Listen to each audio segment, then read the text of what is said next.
കൊല്ലം പൂയപ്പള്ളി പഞ്ചായത്തിലെ മയിലോട് കാട്ടുപന്നിയെ വെടിവെച്ച് കൊന്നു. പ്രദേശത്ത് കൃഷി നശിപ്പിക്കുന്നത് പതിവായതോടെയാണ് വെടിവെച്ച് കൊന്നത്.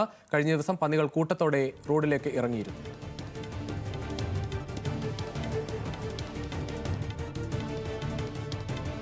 കൂടുതൽ വിവരങ്ങളുമായി കൊല്ലത്ത് നിന്ന് ഷമീർ അബ്ദുൾ ചേരുകയാണ്. ഷമീർ, വിശദാംശങ്ങൾ. രുചീഷ്, പൂയപ്പള്ളി മയിലോട് ഭാഗത്താണ് നിരന്തരമായി പന്നിശല്യമുള്ള ഒരു മേഖല.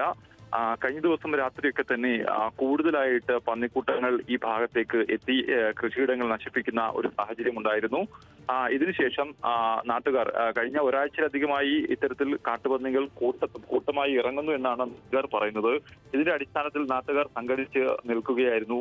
അങ്ങനെ പിന്നീട് പന്നിയെ വെടിവെച്ച് കൊല്ലാനുള്ള ആളിനെയും കൂടി ഇവർ സംഘടിപ്പിച്ച് നിർത്തിയിരുന്നു. ഇതിനുശേഷമാണ് ഇന്നലെ രാത്രി ഇതിലൊരു കൂട്ടത്തിലുള്ള ഒരു പന്നിയെ വെടിവെച്ച് കൊന്ന് ശാസ്ത്രീയമായി സംസ്കരിച്ചത്. ഇനിയും കൂടുതൽ പന്നികൾ ഈ പ്രദേശത്തേക്ക് ഇറങ്ങി വരുന്നൊരു സാഹചര്യമുണ്ട്. അതുകൊണ്ട് വലിയ കമ്പിവേലികൾ അടക്കം സ്ഥാപിക്കാൻ പഞ്ചായത്ത് അധികൃതരും തീരുമാനിച്ചിട്ടുണ്ട്. എന്തായാലും നിലവിൽ ഇന്നലെ രാത്രി കൊന്ന പന്നിയെ ശാസ്ത്രീയമായി തന്നെ സംസ്കരിച്ചിട്ടുണ്ട്. ഇനി കൂടുതൽ പന്നി ശല്യം ഉണ്ടായാൽ പഞ്ചായത്ത് നേരിട്ട് തന്നെ ഇടപെട്ടുകൊണ്ട് അതിന് പരിഹാരം ഉണ്ടാക്കുമെന്ന് മയിലോട് പഞ്ചായത്ത് അധികൃതരും വ്യക്തമാക്കുന്നുണ്ട്.